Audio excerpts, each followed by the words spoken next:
Thank you so much, Kelly and AAR and everyone on the call today.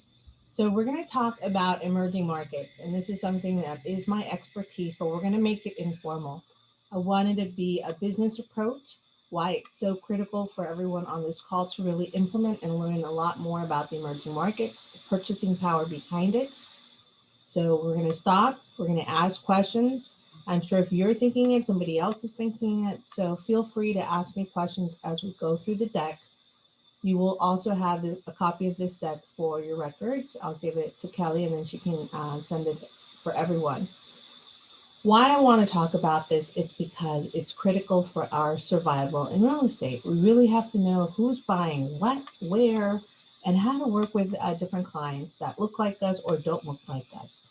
And that's really great when we're looking at homeownership, the path of homeownership. So give me a minute here. I'm going to share my screen.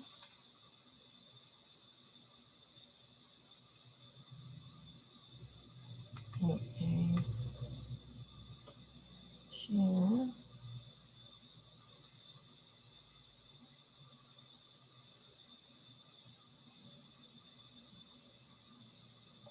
All right, team. So let me know when you can see it, and we'll start right off. Okay.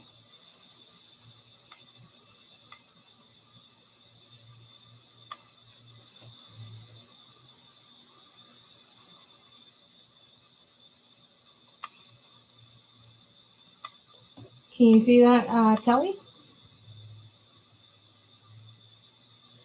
Yes, I can. Yes. Okay, awesome. All right, team. So here goes the deck.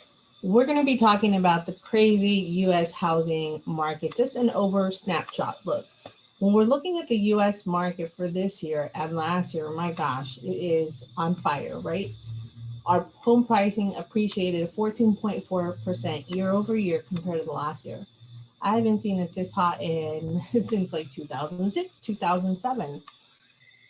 The average sale price was 336,159 in the US. You're like, yeah, Vanessa, that's the US. It's not here in Los Angeles, in Arcadia, and we know that is very different what the US looks like in compared to California. The housing supply, although it's really tight, just like California and LA, we have a shortage of homes, just like we have here, which is not common in the US. The average home supplies in the US is 1.5 months. That's very little in comparison also to California. That is where it's different because in the market, normally we had a lot more housing supply year over year. I'm sorry, team. I have a little kitty cat who's making her debut here. And then the average days on market, my goodness, 32 days. And that's not common in the US. I always look at what's happening in different markets, but also my California state, right? And then a third of the homes all went over asking price. You're like, it's hot, hot, hot. It is definitely a seller's market, not a buyer's market. When we look at here in Los Angeles, and if we like really focus in Arcadia, San Gabriel Valley, we're on fire as well. The average sale price in Los Angeles was 845. You guys know this, you're the expert, but it's crazy when you think about it's a $500,000 spread between average United States to LA. And then our price appreciation is anywhere from 10 to 18%. This is way better than the stocks. I'm just throwing it out there. I know real estate is a solid investment. When we're looking at the housing supply, that's where it gets nuts. It gets really out of control again. A shortage of homes. We have 1.4 months average, so it goes within days. If it's priced right, it's gone. Right? We have multiple offers and then 10 days on the market. Are you kidding me? That is really the tightest inventory I've seen ever, actually, in my career of 25 years. I could say it's super competitive, and almost half of the homes are sold over asking price. And I know you guys are feeling the heat, especially in this market, because it's so tight to get at a right price point. One, buyers. We have more buyers than we have sellers. So we have a gap in inventory. And I will say this, what's interesting now with the pandemic, and I know you know as realtors, People are now looking at a different mobility. Their home is completely a different animal now. They're really looking at space differently. They're looking at their work differently. What I mean is working from home. The WFH. You're like, what? Working from home. That's the new acronym we have. So for those that the higher you are with education and the more different job structures that don't need service, that you could actually work remotely, people are actually looking to go further out than the central Los Angeles city. We saw a really huge increase also on homes being sold in Riverside County and San Bernardino on the outside, because those that were able to work from home, they found that space and affordability way out there in Riverside and San Bernardino was actually one of the trends that we saw here in Los Angeles. So people were looking to one, either go to different counties or different states depending on the work that they did. So that's really different with the pandemic. And I bring that up because I just want to bring real insights of what's happening in your landscape just for your business purpose. Okie dokie. Let's go to the next slide. Okay, we have a little issue here. It's not moving. Okay. I'm going to stop sharing real quick. I'm having technical issues here. Okay, here we go.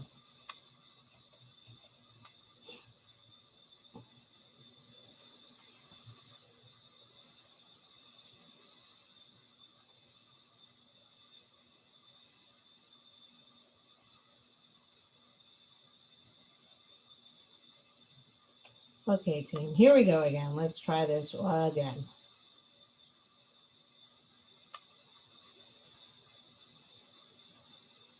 Okay, can you guys see now this screen? On buyers and housing demographics, Kelly, can you see that one? Yeah? Yes, I can. Okay, cool. Sorry, team. I'm like, oh, it got stuck. It's okay. It There's happened. always plan B, and we always keep going, right? Just like life, keep going. Okay.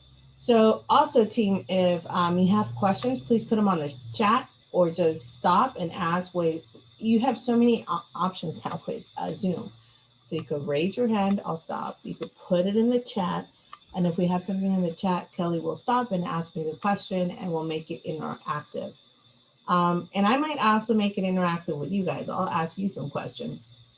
So where we're going to look is where are the buyers? We're going to look at the trends and demographics for this PowerPoint presentation, and the numbers speak for themselves. I'm all about the numbers. Why? Because we want to know what's happening in our market, who are the buyers, days on the market, and who are the likelihood of who's going to be buying homes. So for today's call, we're going to be talking about the diverse segments, and we're really going to be looking at the Hispanic consumer, the Hispanic demographic, the Black African American, AAPI, Asian American, Pacific Islander, LGBTQ, the lesbian, gay, bisexual, trans, and queer population, as also as females. So why I bring this up? It's because these people, this group of demographics, have the largest purchasing power when it comes to home ownership. And we're going to look at the trends, and I'm also going to give you resources. I'm all about sharing the wealth. And where do you find this information? Can we get more? I will share that also with everyone on this call. So when we're looking at Latinos, the Hispanic population, people that look like me, Hispanic, we have the highest number of U.S. counties that are Hispanic and Black Americans, according to Pew Research. So I'm always looking at the Department of Labor, the Pew Research, also the Census tract. The Census is extremely important where we get a lot of our information. I also look at the Home Mortgage Disclosure Act, HMDA. So I always look, where are we buying? Who's getting denials? So we always look at those assessments. Why? Because it creates a story. We're like, we see opportunities, right? Where are we going to get buyers? Where are we going to get sellers? So when we look at the Hispanic homeowner, we're looking at 38.9 million in the population of the US. That's a large number. By 2030, we're going to be the majority minority of population. And why I put that up as number one is because for the last 10 years, Hispanic overall purchasing power keeps increasing. It's not decreased in comparison to other demographics. And I've done a lot of research here in California because this is where we live.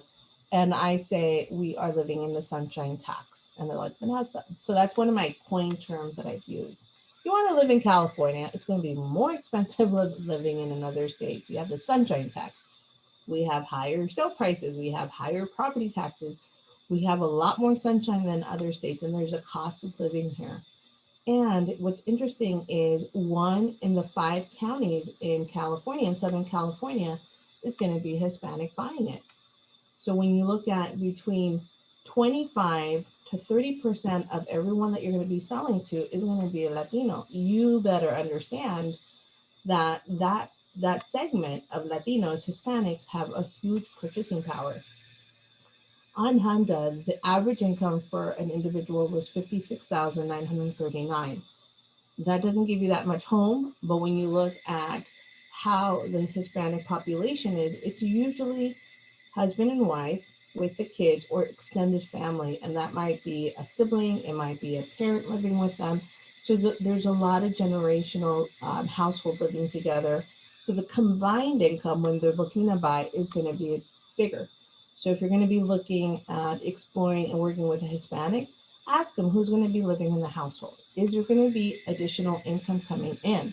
Why? Because sometimes they might have adult children living there that have additional income, or an adult parent, an in-law living with them, and that will have additional income. So when you're looking at a strategy, you're like, okay, wait a minute. We have an average sale price of 850.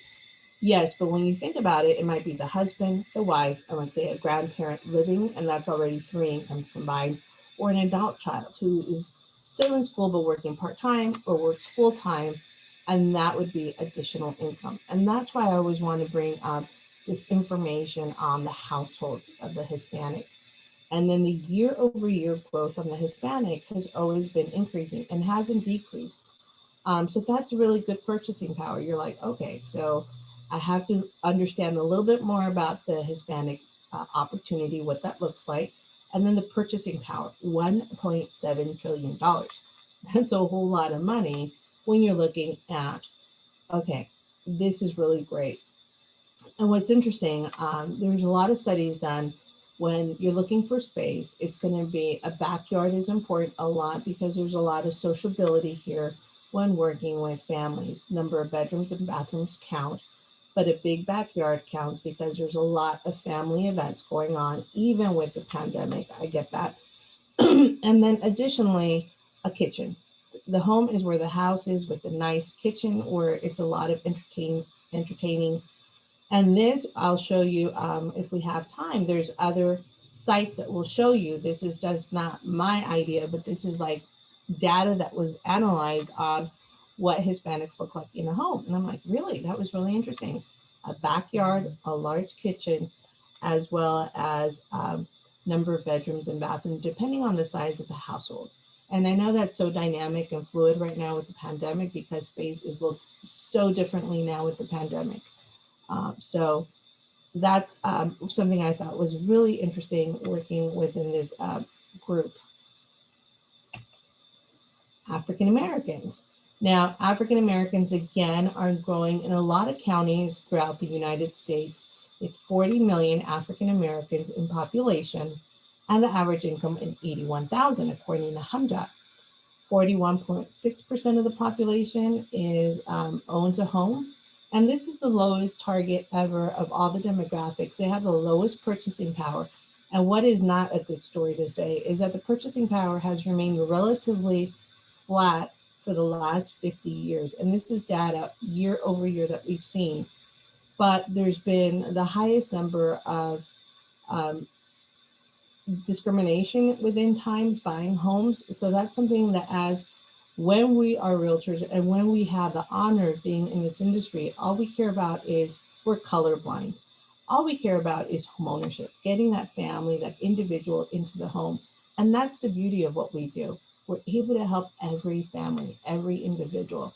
What their color of skin looks like does not matter. It's what's the best for them and their family. Is that the right home? And more importantly, are they qualified, right? So when we're looking at doing this amazing, honorable work, we're looking at it from a lens of color blindness, and that's how we have to approach everything. So again, the purchasing power, it's huge, is $1.2 trillion, and the income is actually great, 81,000. So when you're looking for working with an African American family, again, kitchen is really important, the center of the household, as is all these diverse segments. And that's something that family is really critical, and also the convenience to amenities. But I found that it was really great to know that family has always been the core and that entertaining kitchen, which was great to understand when working with different diverse segments, um, and convenience and amenities. The next population we're looking at is AAPI, Asian American Pacific Islanders, and they have a large amount of personal wealth as well as consumer products. They make a lot of decisions. 17.3 million of the population is AAPI here in the United States, and the average income is higher than the other demographics. It was about 87,243. And a lot of this information is working with really great trade organizations that focus on real estate, and I'll talk a little bit about it. And this information came from AREAA, the Asian Real Estate Association of America. They've been around since 2003, and they have about 40,000 members across the US. And you're in luck. There's several chapters here in the Los Angeles County that you can belong to. And they have, most of these trade organizations have really great data. They have their own state of AAPI, Asian American State of Homeownership. So most of these trade organizations that have the different demographics have their own state of homeownership, and they give you great trends. They give you great information of what is the average income, the average level of education, where are the hot markets that people are buying in, and that's really great information. So you know where the purchasing power is, where people are navigating and relocating to, and the purchasing power is $1.2 trillion. Again, it's interesting. Some wanted the kitchen as well as multiple kitchens sometimes, and the space was really important to the household of the family, depending if it was also multi-generational, which is interesting because they have also the AAPI have multi-generational households, just like the Hispanic markets. So when you're doing some research, you just want to find out a little bit about what that family wants, what's important to them. But there is some cultural nuances too that you find out as you're working with these different markets. The LGBTQ is another important market. It's really interesting. So there's several trade organizations. There's about two, and I'll talk about one in a little bit. And they also look at the state of homeownership. And it's a really growing demographic. And the younger you are, they look at sex very differently. So it's very fluid. And it's the fastest growing demographics with younger ages, which is really interesting. And when they look at household, they look at it in a different lens than most other diverse segments. They're looking for safety, number one, and no discrimination. They want to live in an environment where they feel safe and there's very little discrimination, that they get that support in their community. And for example, here in Los Angeles, we have the West Hollywood neighborhood that is really friendly with LGBTQ. They have a lot of anti-discrimination. They have a lot of housing rights, and it's wonderful, wonderful neighborhood. But again, you're looking at a different lens. It's really interesting. So 10 to 13% of the population is in this segment. And what's interesting is the newer generation, the Generation Z, is about 33%. So again, it's really fluid and it's growing. So you want to find out more about this diverse segments as well. And the average income is lower, but again, this is per person. This was 41,997. And then the homeownership rate is about 55%. And this is according to the National Association of Real Estate. But the purchasing power is strong, $1 trillion. So you start thinking about this, you're like, okay, everything is in the trillions. Yes. So it really matters that you pay attention. The purchasing power the income limits, and also the homeownership trends. Because you want to look at a colorblind lens when you're working with all ethnicities and different demographics when you're doing this awesome work that you do. And lastly, we're going to look at women. Women are also on the diverse segments. We're 51% of the population, as well as we hold 51% of all the personal wealth out there for the US. But guess what? We make most of the decisions. So as a realtor, when you're working, you're think most women actually, believe it or not, and this is just not my opinion, this is a lot of data behind it, we are actually doing most of the purchasing power on the large ticket items, and we're talking about houses. So when you're working with a female or a family or a couple, 9 times out of 10, you have to be working with somebody like me or Kelly that we're making the decisions on this house. Is this the right house for me and my family or myself? You know, how is the kitchen? So we look at that information, and so the purchasing power and the decisions are made mostly by women. And here, what was interesting when we're looking at the household, and I do this presentation a lot, so I know. What was interesting is women wanted a 2-car garage. And I'm like, 2-car, why? Most women, if they're single buyers, they will have 1 car. Well, the garage was really important for also putting a lot away for the supplies for extra, storage space. So they wanted a 2-car garage. Also, the kitchen, again, was really important with the women group for entertainment purposes and also safety. So safety was looked at differently. How walkable is it? How convenient is it to my amenities and the safety with crime? So that was something that was very important when a woman was living by herself. The backyard was not as a focal point compared to closet space. Yes, we wanted closet space, and looking for a 2-bathroom house was average. And you're like, wait, why? Well, because it was really important that one had a bathtub on average and the other one a shower. Why? Because the women want to have both options of taking a nice bath or having a shower. So that was something that was interesting and important, and that caught my attention. I'm like, oh, wow, I had never thought about it. But personally, I did agree because I am a bath person. But why this is so important, it's 166 million US women. So the men are at 49% of the population and women at 51% here in the US. So you have to pay attention to the woman and her thoughts and her needs when you're looking at a buyer. The average income was a little lower at 41,997 per year. This is the US. And the home ownership rate. Okay, here's where NAR has actually been looking at who is the buyer. Interestingly enough, in 2018, 18% of buyers, single women, were women compared to 7% men. So women are 2.5 times more likely to buy a house when they're single than a man. And I was like, wow, that's really interesting. So as a realtor, again, looking from the lens of a buyer, pay attention to when you have a female come into your open house. So those are really important information that you're going to be looking at for the demographics. And our purchasing power, good Lord, $22 trillion. That's a whole lot of money. So this is the most important segment that you also really want to pay attention to is, wow, more than half the population, women are 2.5 times more likely to buy a house as single than a man, and $22 trillion. So just do that assessment right there.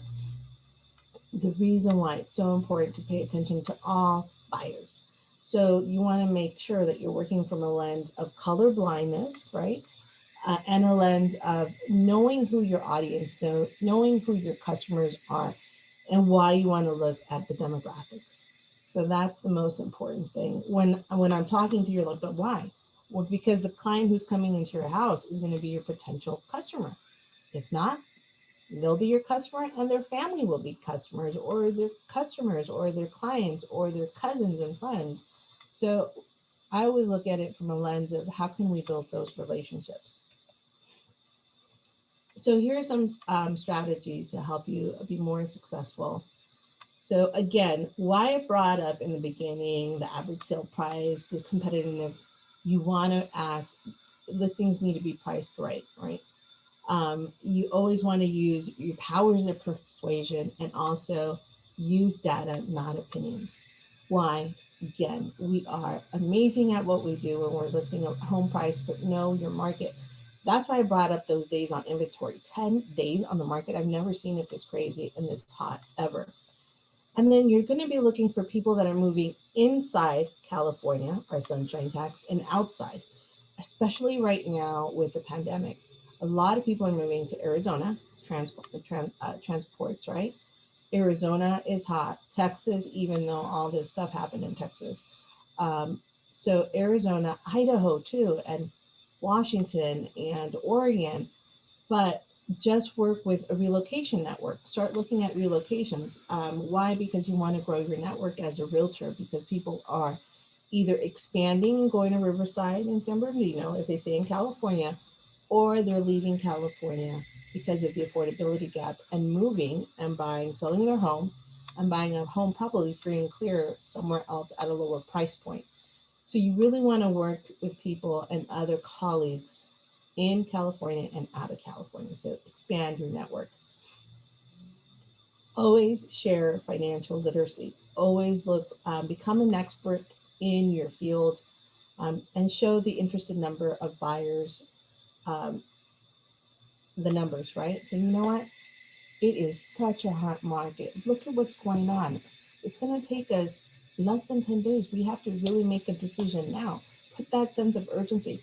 And when they see the graphs and they see the numbers, they're like, oh my God, Kelly was right on. She knows her market. She knows what she's talking about. So you have to work with that sense of urgency and not be relaxed. So then that buyer or that listing will come to fruition faster. Definitely stay connected with all your book of business, especially with rates are at an all-time low.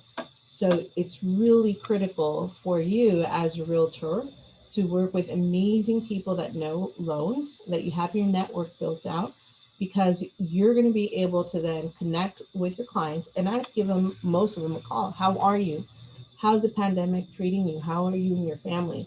I say that to everybody in the industry, whether you're on the lending side or on the real estate side, you need to be connected to your book of business no matter what. Use a good CRM system, call them.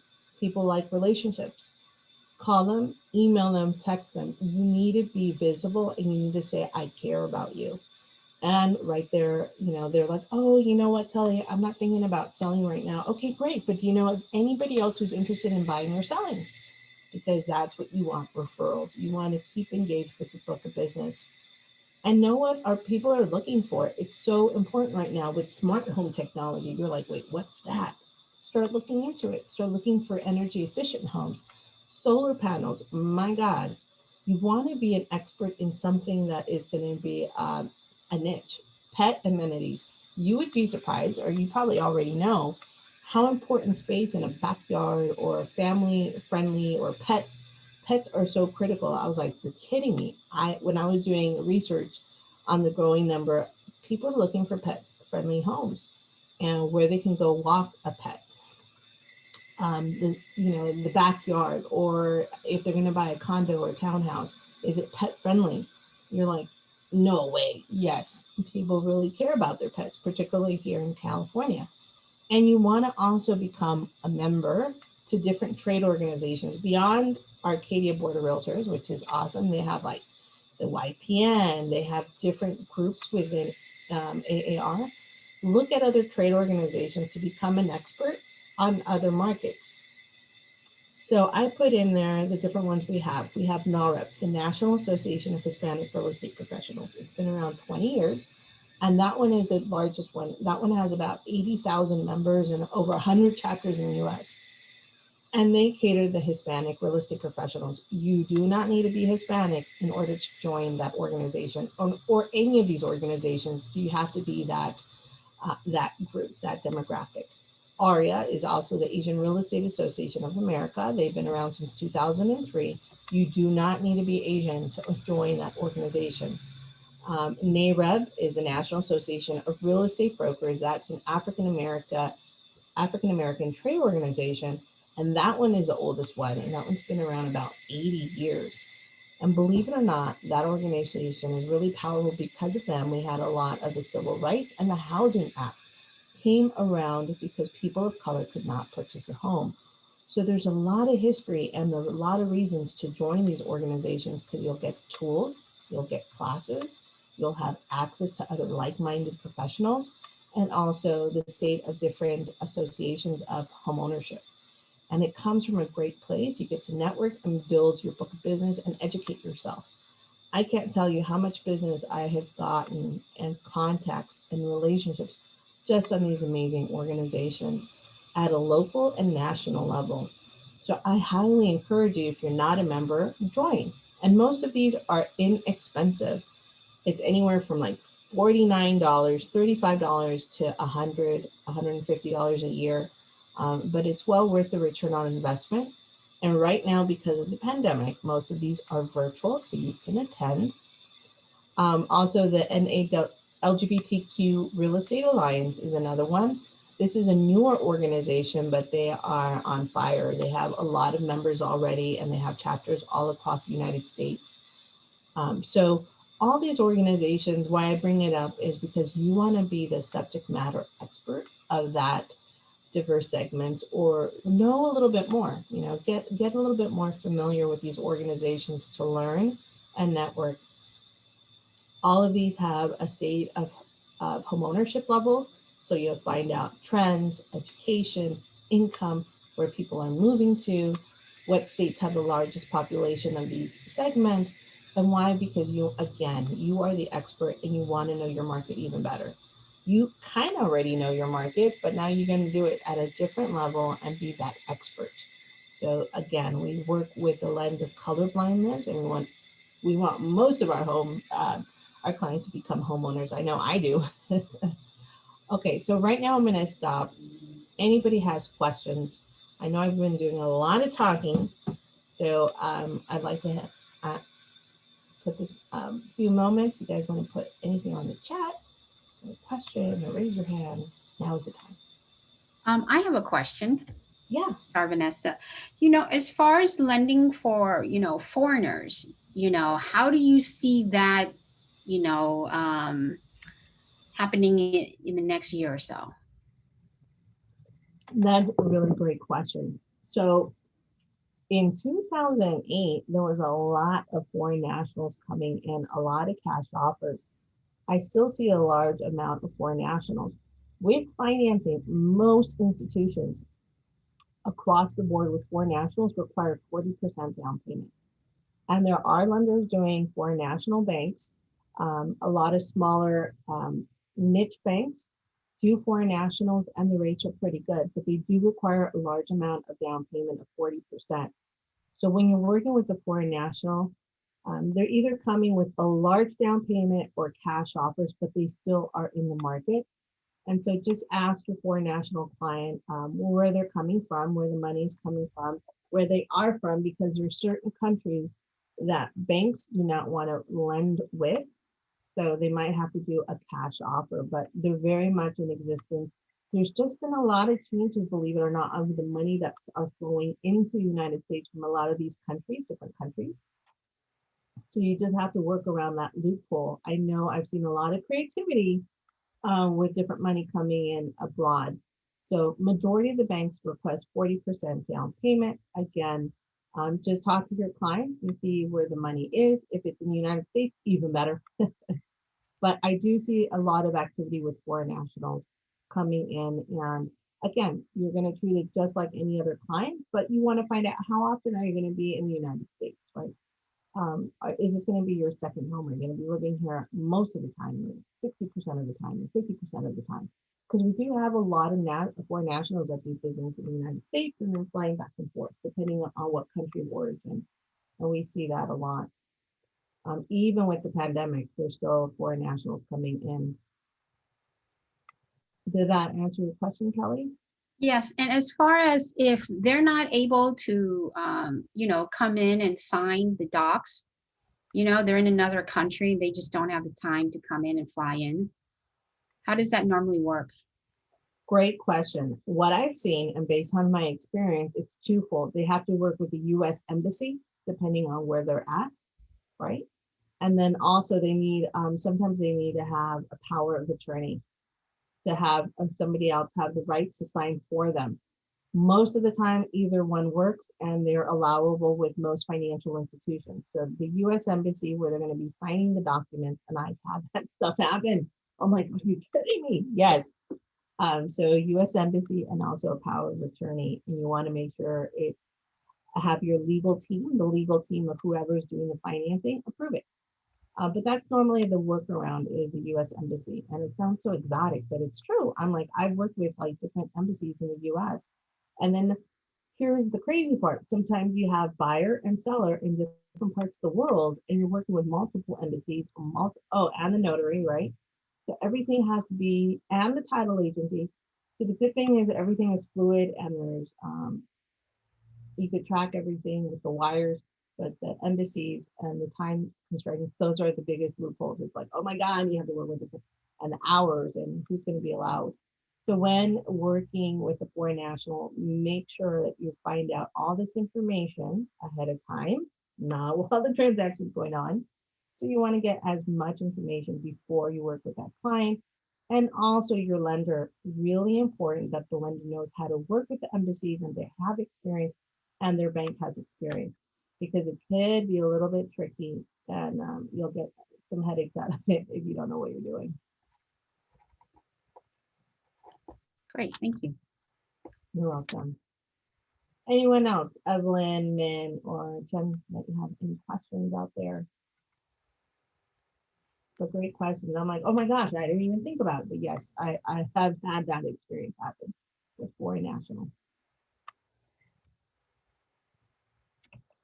Okay, so more strategies to give your ideas growing right here on what you could do this year to elevate your business.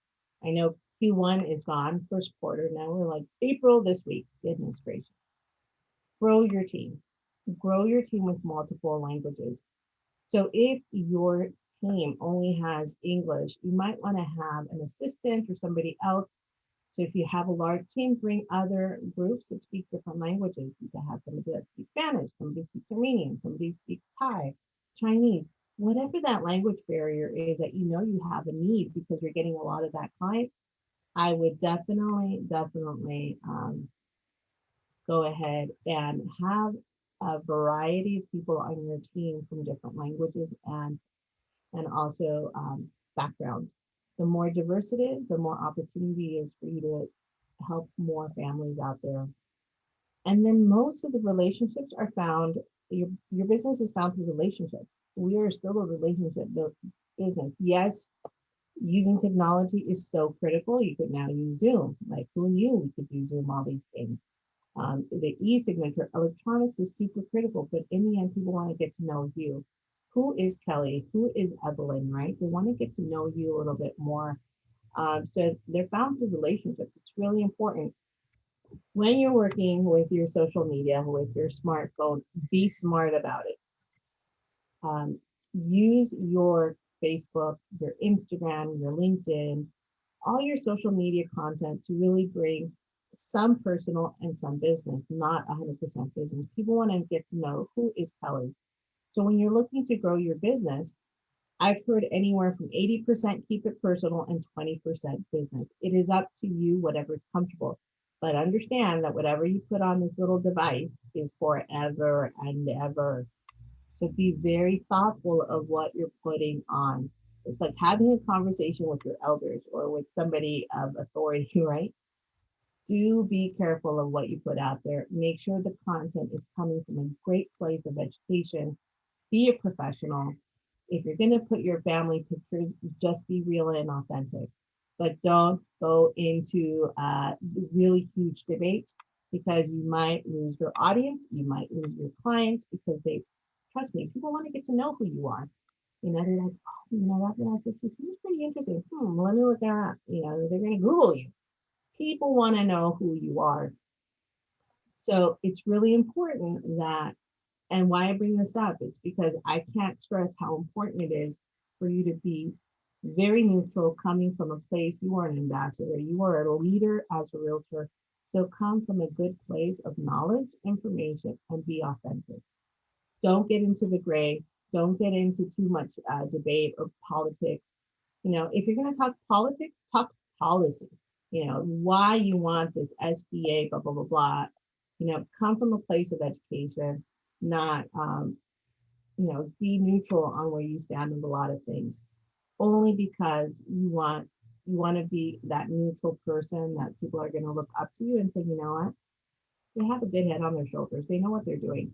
Because I know you've seen other people do all kind of mistakes on social media, and that's forever. So just always be very careful with that and thought minded. Never stop learning. That's why you're here in these classes.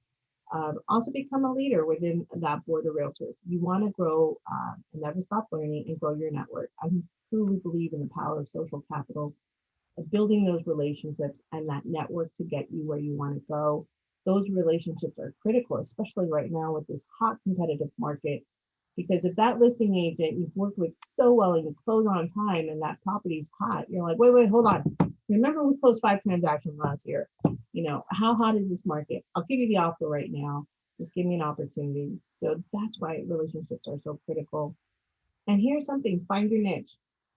Why I put this up here is the animal house is at 81% wanted an animal consideration, a place for their living situation. And then 52% wanted the house to redecorate based on their animal needs. It was incredible. Like, I know this one couple was looking for a single story home because they had an older dog that couldn't go up and down stairs. So that was really important that they look at a single family residence, single, one level instead of 2 levels with an upstairs because of the dog, and they wanted a big backyard for the dog. And I'm like, it was really interesting on how, especially in California, our animals they're an extension of our family. So when you're looking at that, you're always going to be looking at, so tell me about your household. Oh, my husband and I, blah, blah, blah, whatever they're saying. Do you have any pets? Do I have to take care of your pets? What are the needs of your pets? And think differently now. You're like, wow, so you want to be known as maybe the dog whisperer, right? And then 89% would not give up their animals. So if they're looking to buy a house, they're not going anywhere without their extended family member. So that's why I brought up be an animal house expert, a different niche, and that's catchy too. And you could grow your network that way, being known like the dog whisperer. I'm like a pet friendly realtor, picture of your dog on your business card. So just be that dynamic, amazing niche realtor that really knows their market, really knows their demographic. And this would be next. You know what? I should put a demographic in here too, because pets are also part of that demographic now. They don't have any purchasing power through their owners, they do, but just things to explore. Here's my contact information. I'm really honored and humbled to share my little journey and demographics with you all. And I'm going to leave you with a quote. Success is not an accident. It is no accident. It's hard work, perseverance, learning, studying, sacrificing, and most of all, love what you're doing. And this is through Pelé. He was a famous soccer player in Brazil. And he's like really well known. So that's where closing the gap between people and possibility, knowing what you do and do it with love what you're doing. So my takeaway for you is love what you do, use colorblind, be colorblind when selling a home, and just know your market, know your niche, and who are you going to be, the demographics you're going to be catering to, and the purchasing power behind them. So may you have a successful 2021. Please be safe and healthy this year. All right, team. So I'll open up to some questions, and I'll stop sharing. Okay, I have a question. I don't know if you've heard anything about this, but heard there may be a rebate coming for first-time home buyers.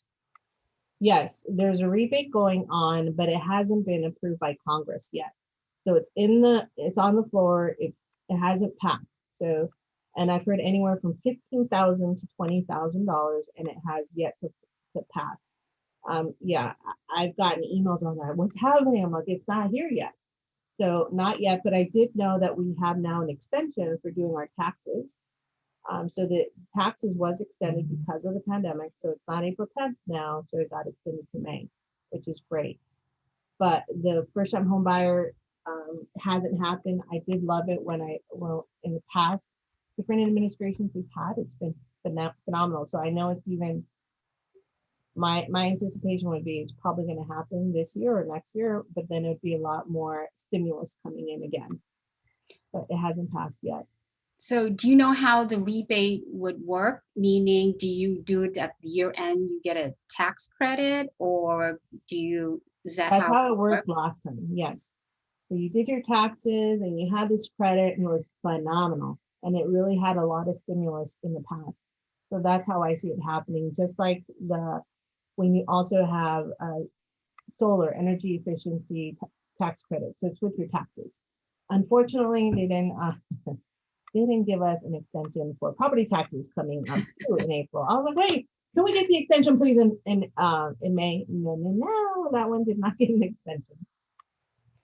And Yeah. then I also have another question. I don't know if you know, but as far as, income properties, for your first time starting out investors, um, as far as demographics, what have you seen out there that are starting to do income properties or doing more, real estate investments? That's a great question. So income, it varies. Okay, so as a first-time home buyer, there are some loopholes, are phenomenal. A lot of programs allow duplexes. So you could buy a owner occupied with a duplex for a lot less money down. Also, FHA, like the biggest hidden secret, you can still buy units with as little as 3.5% down, up to 4 units. But again, it's up to the comfort of that buyer as a first-time home buyer, right? So as a first-time home buyer, if you're going to be looking at that route, as how comfortable they are living with that tenant there, because there are programs out there. The only issue is I do not see enough inventory on units here in California, and we're talking 1 to 4 units. Okay, Yeah. 1 to 4. Anything over 4 units is now commercial. So this is only a residential course here. Yeah. So 1 to 4 units, there's definitely an opportunity there. But again, it's crazy. The average sale price on units is over $1 million, easy. So again, you have to see if your buyer is willing to do units and they like it. And then if they are, that's awesome because they're building their income and their generational wealth. With an investor, it's different strategy because they're normally going to request 25% down payment on multiple units, up to 4 units. And to qualify, it's a little different because you're going to look at the entire income, the adjusted gross income, and what they're reporting to Uncle Sam with their taxes. So it depends. And most banks want no more than 10 liens, 10 loans on their credit report. So you have to work with a sophisticated investor if they already have experience and look at their tax returns to say, okay, are you guys really reporting all your income and are you going to qualify and how many properties are on that credit report? So the max that most banks at this time lend is 10 loans total of their portfolio. So it's kind of working with some mom and pops that are sophisticated and have the capital and they know what they're doing. So it's important that if you're going to be working for a first-time home buyer, you could still help them. And then if you are working with that qualified investor, that they have experience more than 2 years to make it easier, because you're going to be able then to look at their tax returns. You're going to be looking at that experience because banks want to lend with somebody with experience, especially right now with the pandemic, because that's a whole nother can of worms when we're talking about forbearance and a lot the rental income is not as stable, but there still is a growth. People still want to buy investments because no matter what, the rents have never dropped. They keep increasing year over year. So it's still a really great investment. It's just make sure when you're working with an investor, work with a bank that really knows how to work with that kind of lending, because you want to get them qualified right away. And that way, you know what your range is. Maybe it's $2 million, maybe it's $1.5 million. And then again, we don't have as much inventory with units as compared to other markets. What is interesting, Kelly, is the ADUs are coming up, the accessory dwelling units.